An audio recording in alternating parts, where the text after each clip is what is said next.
In the months leading up to that day where I finally got my 2 pink lines, there was so much that I had done differently compared to the years that came before. In the past, I'd had so many cycles that were perfect on paper. The half a dozen ovulation induction rounds, the timed cycles, and those perfect little embryos from our last round of IVF. All those cycles, they should have worked, but they didn't. So what was it that finally did work? And how did I end up falling pregnant naturally when so many other interventions hadn't been successful? And especially after doctors had told me that it wouldn't happen.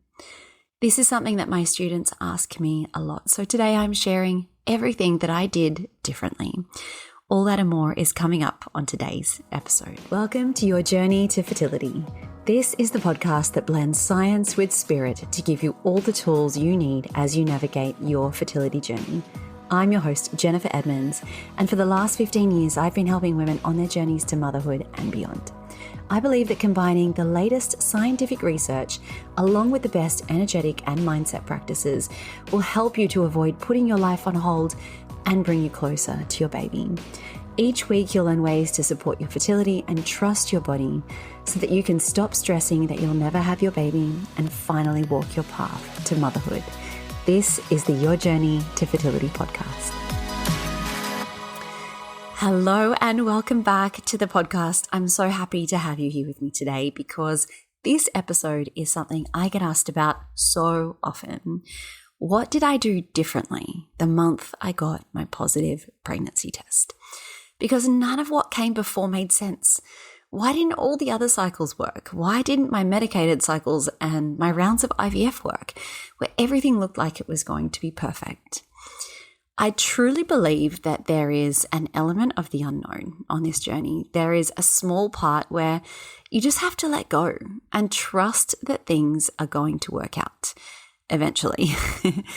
But looking back, I also know how much of this is also within your control. But that's the thing. I think that letting go of control is by far the hardest part. And that's what I want to speak to you the most about today. One thing that played a huge role in my ability to fall pregnant was finding my yoga and meditation practice. And I'll go into this in more detail, but without sounding too dramatic, it changed everything for me. And as this episode goes live, I am gearing up for one of the most exciting weeks in the year inside my business. This Friday, I am launching the In Your Element Fertility Yoga program. This is a once-a-year opportunity for you to join me inside the most comprehensive mind-body program available. It is a way to support your fertility, synchronize your hormones, regulate your nervous system, ease stress and anxiety, and just finally help you on that path to motherhood. This program teaches you all of the ways in which we use fertility yoga, breathwork, and meditation to support your body and your mind as you're trying to conceive. But on top of that, it is a small group coaching program where we get to connect live. We have incredible workshops with fertility industry experts. We have 2 incredible fertility doctors coming up, as well as the author of The Fifth Vital Sign, Lisa Hendrickson-Jack, coming to talk to us and run these workshops. So you can ask all of your questions direct to the experts. I love this program so much. I only open it once per year and only for a limited amount of time because I like to keep the group size quite small so that I can give everyone as much individual attention as possible. I should also mention that it is not too late to join my 3-part free live fertility yoga series this week. The link is in the show notes. The replays will also be sent to everyone who can't attend live on the day. We start on Tuesday, the 28th of May. So have a look at the link in the show notes for that and join me if you can. I'd love to see you there. All right, so let's get into it. If you are not familiar with my fertility journey, I'll just give you an idea of where I was at the start of 2020. So we had been trying to conceive our second child for nearly a year, and we had been through many rounds of ovulation induction and cycle support and timed intercourse and all of the things. I was on so many different hormones. I had been diagnosed with a thyroid condition. I had chronic insomnia. So I was on thyroid meds. I was taking different drugs to try and help me ovulate. I was taking progesterone to support my cycle, and I was taking sleeping tablets for months at a time. And when all of this hadn't worked, which in hindsight just doesn't sound surprising at all, we were referred back to IVF. And this was one of those cycles where everything went so well It was perfect on paper. So we had 2 beautiful little embryos, and we transferred both, and neither of them stuck. This was March by the time we got to our transfers, and as we all know, COVID swept through the world at the end of March, and we went into lockdown the day after I found out that I wasn't pregnant. All of what I had going on combined, I was in a really bad place. I wasn't sleeping. My body was just struggling to process all of the drugs and the hormones that I was on. And I just was miserable. I would lose it over the smallest things, like getting stuck in traffic or if I forgot something at the supermarket.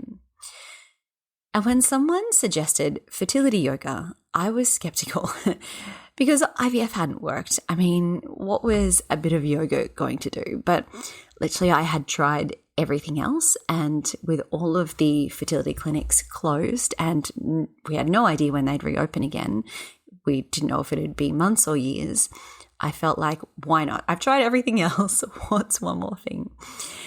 And honestly, it was the one thing that I hadn't done, which was slowing down.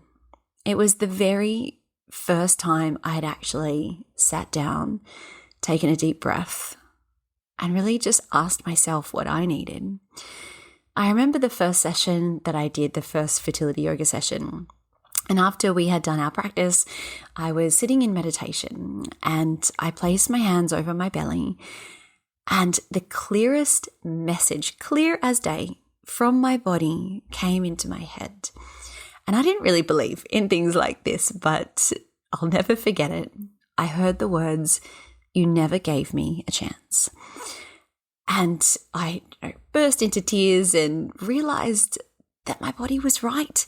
I had been pushing and pushing and going from one thing to the next and, adding my 20 different supplements per day and going to acupuncture appointments 3 times per week and seeing as many different fertility doctors as I could to get second, third, fourth, fifth opinions. It was a lot. But at no point did I actually just breathe and just see what my body really wanted. Looking back, I feel like my second fertility journey was doomed from day one. I had struggled with infertility to have my first child, our daughter, and our plan had always been to have 2 kids. So as soon as my daughter was born, I was back into doing all the things mode. I was a pretty type A person at the best of times, but going through fertility struggles and IVF just really amplified that part of my personality. I wanted to get back to the gym ASAP. I went back to work when my daughter was 7 weeks old, and I was determined to fall pregnant again that same year because I wanted to be one of those 2 under 2 parents. I had everything planned exactly the way I wanted it to happen. But obviously the universe had another plan for me. And this concept of slowing down is so hard. And I had been pushing and pushing to get pregnant the first time, and it had eventually worked. So how did I manage to go from that to this idea of slowing down? Well, it started by just coming to my yoga mat every day. And this wasn't always a long practice. Sometimes it was 5 minutes of deep breathing, asking how my body was feeling, just taking a moment to cut out all of the noise around me, cut out all of the noise in my head, and just taking a few moments to really let go. And I found that the more I did this, the more I wanted to do it, and the more that 5 minutes wasn't enough. I'd end up practicing for 30 minutes if I could, and then it would become an hour, and then I'd find other times during the day to sit down in meditation as well. And it had such a cumulative effect. The more I did it, the more I wanted to do it, and the better I felt. One of the other things that I learned at the beginning of 2020 was this idea of cycle syncing. This is one of the things that fertility yoga really taught me, and it is about looking at the different needs of the body, what it needs hormonally and energetically at each phase within your cycle. And I decided to go a bit deeper into this. So I went and did a little bit of a study to find out, exactly what it is your hormones are doing at each phase and what your body really needs. And you can go really deep into this if you want, but what I found really helped was just to match my lifestyle and the exercise that I was doing alongside it. So for example, during menstruation, I found, and I'm sure that you can probably relate to this as well, but my energy levels were just at their lowest. I'd be dragging myself off the couch. I just was not able to push myself into anything at all. And, we grow up with this idea that we should be the same at every day of the month. We're told that we can just whack in a tampon, take some painkillers and get on with our day. But in reality, your body is not the same every day of the month, not by far. So being able to lean into that made such a big difference, that just by giving myself permission to go with what I needed at each phase. I found then during my follicular phase and my ovulatory phase, if I had rested when I had my period, I then started to get more energy throughout the middle of my cycle, which is exactly what we want. I found that I would ovulate more consistently, more around the middle of my cycle, whereas previously it had been all over the place. I had more energy, my libido had increased, and I could really feel my energy levels increasing. I wanted to exercise, I wanted to get outdoors more and more. And then after ovulation, as you get into that luteal phase, that's where kind of that attention goes inwards again, and that's where we need those gentler, more calming, warming practices. And when I started to live in this kind of cyclical nature, it changed so much for my body and my hormones as well. One of the other things that I did was I started to celebrate these little wins that I was having. I had been on this roller coaster for months and months where it was just 2 weeks waiting for ovulation, 2 weeks waiting to see if I was pregnant, repeat. It's just that endless cycle of this is the only thing in my life that I'm focusing on. And when you're not pregnant and that is all you're focusing on, your whole world just collapses in. So I decided to celebrate these little wins that I had going on. So after a couple of months of just finding that gentler meditation and yoga practice, sort of living in sync with my cycle, I found that small things started to change. I was less miserable when I woke up in the morning. I started sleeping again, which was life-changing for me. I no longer needed sleeping tablets. Then my thyroid condition started to heal. I hadn't changed my medication, but anytime I went for testing, which I was going about once a month at that stage, I noticed that my results were getting better and I hadn't changed anything else. In July of 2020, I ended up falling pregnant naturally for the very first time. And we ended up losing that baby at 8 weeks. And while I'm not going to pretend that that wasn't a hard time, don't get me wrong, I couldn't get out of bed for a long time and it rocked me to my core. But it wasn't my lowest point. I knew I had done something that no doctor told me was possible and that I guess I never really believed was going to happen. So I started to work with this. I knew I had done it once and I knew I could do it again. So that's where I decided to go a bit deeper, and that's where I retrained to become a yoga teacher and to specialize in women's hormonal balance training and, of course, eventually fertility training as well. And the more I practiced and really got into yoga at this stage, the more I noticed I would ovulate really consistently. You know, as I said before, some days I'd ovulate on day 9, the next it would be day 18, but I found that I started to ovulate more around that day 14, 15 in the middle of the cycle. I noticed that my luteal phase started to increase as well. It used to be kind of 9-10 days, and it increased to 12 days. And that has got a lot to do with balancing out cortisol levels, which is one of your stress hormones. And as we know, cortisol can steal from progesterone, which is the hormone that you need to support that luteal phase, to support healthy implantation. So when I started noticing all these little changes just adding up, that really made a big difference. I'd write them down. I would, tell my partner about them. And it really made me feel like big things were coming, big changes were happening. So I'll get a little bit woo now. One of my most favorite things that I started doing then, and I still do today, was this ritual around the new moon. So the new moon is a sign of new beginnings, new intentions, and just setting what we want to bring in and call into our life for the month ahead. So I started getting more into this woo-woo side of yoga. And what I think is so special about this practice that I'm going to tell you about is that it helps you lean into gratitude.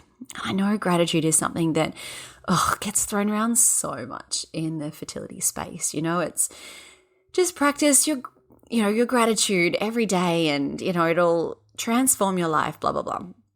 I just find that's really hard to do.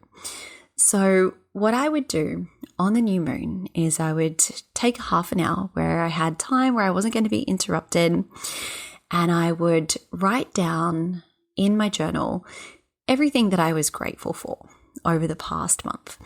Whether it was little things like the sun was shining, or, I got to spend time with my husband, or bigger things, like I've noticed these changes within my body and my cycle, and I feel like wonderful things are happening within my body. Just everything. Write it all down. The next thing I would do was write down all of the things I wanted to let go of from the previous month. So whether that was negative thought patterns, or being able to let go of perhaps people in my life and conversations that were really bringing me down, whether it was different parts of social media that I didn't think was helping my mental health, whatever it was, everything that I didn't need, that I wanted to let go of, I just wrote it all down.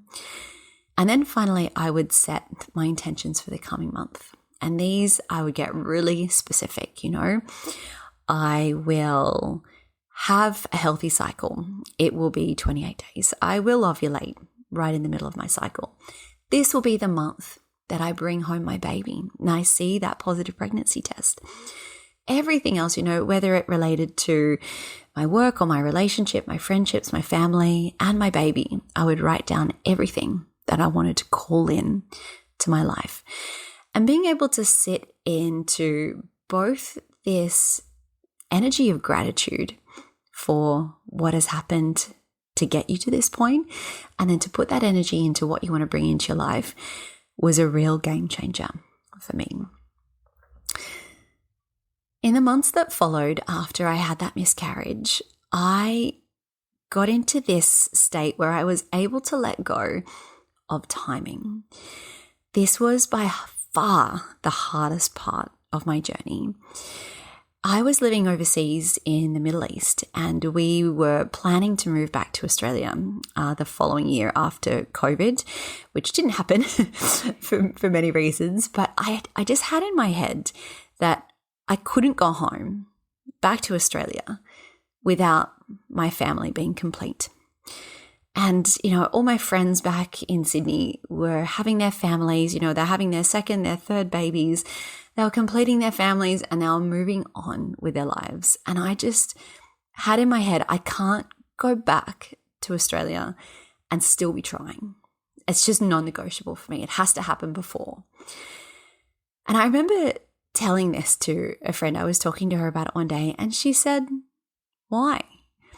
I mean, though that sounds kind of silly when I look back at it, but why did I have to have my family before we'd moved back home?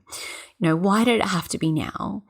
Why did my kids have to be super close in age? I know we all have plans, but why? And would it be okay if my family looked different to what I had imagined. And that was the first time I realized that this feeling of panic was something that was really driving my fertility journey. And when I realized that, and I thought, it's actually okay if we move back home and we're still trying. I mean, if we had to go back to IVF, there are wonderful clinics in Australia. It isn't the end of the world. And I think that was a huge turning point for me. So if you're able to look at your journey and say, I need to be pregnant by this date because of this, and then I want that to happen, and then, my work and my career, and we want to buy the house, and all the things that we make up in our mind. If you can just for a moment let go of that timing and say, I know my family is on the way.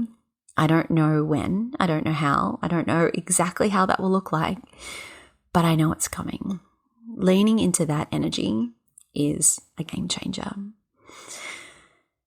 The next thing I've written down here is something that I'm sure we all relate to, but I realized that everything didn't have to be perfect. Now, don't get me wrong. I'm not saying that I was happy and relaxed the whole time that I was trying to conceive. No, that is so far from reality. I wanted this baby so badly, more than anything. And a lot of the time I still struggled with myself, and I questioned whether I was doing things right, or I was doing enough, or what more could I add, or, am I going to ruin my chances of falling pregnant this month if I have a coffee or I have a glass of wine? The month that I did fall pregnant, without going into all the gory details here, it was not a romantic month. It was not romantic. There were no candles lit. There were no petals on the bed, that kind of situation. It was scheduled. It felt like a chore. We were both relieved that month after I had ovulated so that we could take a break. We'd had so many months in the past where, we'd been more relaxed, or we'd been away on a holiday and everything felt lovely and intimate, and we thought, oh, for sure, this is the month we're going to conceive. Everything feels perfect. But the month that I actually did conceive was certainly not one of them. We both wanted this baby, and we knew that it needed to be done, obviously.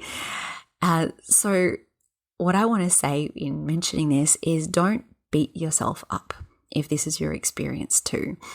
Remember, it just doesn't have to be this beautiful, perfect moment that we're led to thinking it needs to be. We don't have to have been eating the perfect diet that month.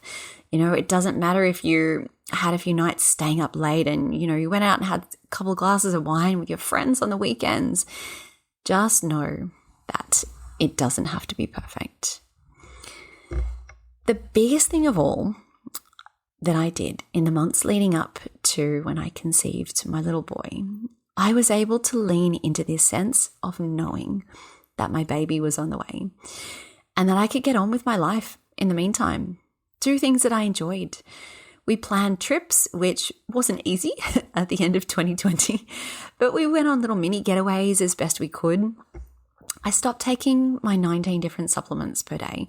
Like, don't get me wrong, I still took, a few really good quality ones, a good prenatal, a couple of little supplements here and there, but I just didn't let it take over my whole life. I loved acupuncture, but I thought that going 3 times a week was getting a bit much. So I dropped that down to once a week and maybe once every couple of weeks. I decided I would enjoy my weekends again. I would go out for a glass of wine. My husband and I would go out for dinner, and I just gave myself permission to eat whatever I wanted. This was so hard for me, and I'm sure you can relate to this too. But all of these little things added up to being able to let go of control. Now, the last thing I want to mention is the mindset work that I did. Now, this term mindset is thrown around a lot, so I'm going to get really specific. And to me, mindset work is reprogramming these subconscious beliefs that you have that are just running the show in the background that you probably don't even realize. All of your behaviors and the thoughts that we have are driven by these unconscious beliefs. Being able to work through these was hard and scary. I worked through my biggest fears, and I gave myself all of the reasons it would be okay if they came true. So what I would do was maybe once a week, because it's a lot to go through this, so don't do it too often.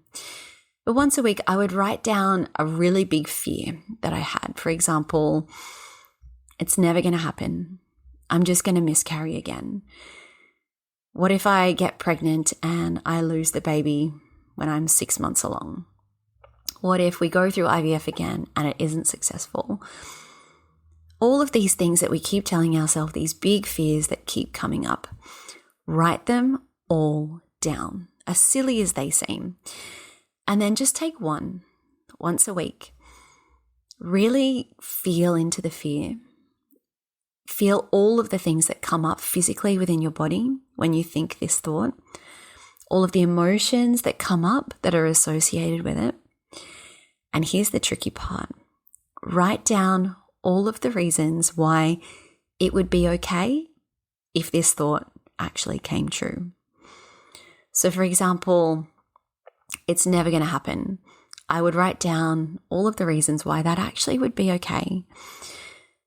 I already had a beautiful daughter. I had a wonderful husband. I had a beautiful life. And as much as I wanted to complete my family and give her a sibling and really just feel like I could move on, honestly, how many people get what I already had? I was already so lucky. So if you can lean into that, and I think that we resist doing a lot of this kind of work because going there and really admitting your deepest, darkest fears, we have this idea that it's going to bring them to life. It's going to make them true. It's going to make them all come true. But that's not how it works. What you're actually doing is telling your brain that you've considered the worst case scenario is possible and you survived.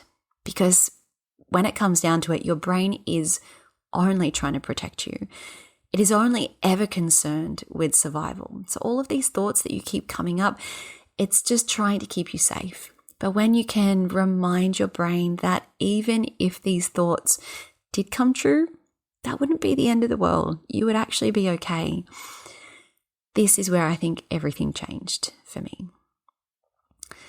So I know this episode might feel overwhelming and there is so much to unpack here. And everyone's journey is different. This is what helped me, and so many of the tools that I learned and developed on this journey are also the tools that I use with my students today. But some things work for other people and some don't. So I think it's important to offer up a bunch of different strategies and just give people the opportunity to see what does work for them. Nothing that I did here was a quick fix. And that is something that always gets unsaid. We want the thing that's going to work the fastest with as little effort as possible. But this journey you're on, it won't be resolved like that. And I 100% believe that if I had done this work prior to my first pregnancy, I would not have had the trouble conceiving that I did the second time around. And the difference in my experience with pregnancy and having a newborn that second time was so incredibly different. I was able to enjoy every moment. I didn't race back to work. I still haven't lost all of the baby weight nearly 3 years later, and I just don't care. I just feel like I am more patient with my life. Little things don't bother me so much anymore. And I know without a doubt that my life wouldn't be what it is now if I hadn't done this deep work. It was not easy, but it was worth it. Now, if you found this episode helpful, share it with someone. Maybe leave a review if you've got time, and reach out and ask me if you have any questions. I love hearing from you and what you think about these different episodes. Now, if all of this sounds like exactly what you need on your own fertility journey, a completely different perspective, a shift from everything you've already been doing, then join me inside the In Your Element program. Sometimes you just need someone to walk beside you, just to hold that space and show you what you're capable of. And I would love to be that person for you. So come and explore these practices with me and with others on a similar journey. The waitlist is open now, so you just need to visit www.elementpilatesyoga.com/waitlist. There's a link to that in the show notes. The program opens for new registrations this Friday, the 31st of May, for 1 week or sooner if it fills up. Like I said, I like to keep the group size quite small. I can't wait to see you there. So on the next episode of the podcast, I am speaking with the incredible Lauren Enright, who is the most perfect blend of science and spirit. Lauren trained as a neuroscientist. She studied the nervous system and then taught high school chemistry before she became a yoga and meditation teacher. She'll be explaining exactly how these practices of yoga, breathwork, and particularly meditation can have such a profound impact on your overall health. And most importantly, your ability to fall pregnant. I'm so excited for this conversation. So I will see you back here for then. Until then, wishing you all of my love as you continue your own journey to fertility. The most common thing I hear from students who are on their fertility journey is that the stress of trying to conceive has taken over their life.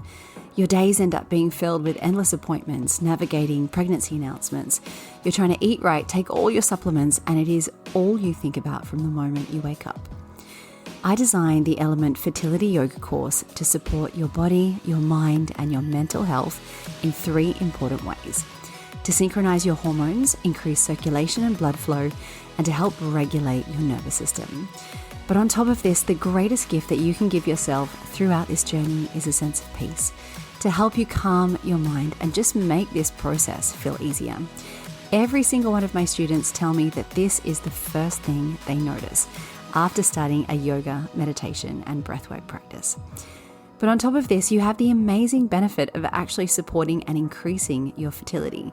Studies have shown that those participating in mind-body programs as they're trying to conceive have success rates 3 times greater than those who don't. The course I've designed walks you through natural conception as well as fertility treatments and IVF cycles. And the best part is you can work through it at your own pace in the comfort of your home. The practices start from just 10 minutes per day. To learn more, visit elementpilatesyoga.com or see the link in the show notes.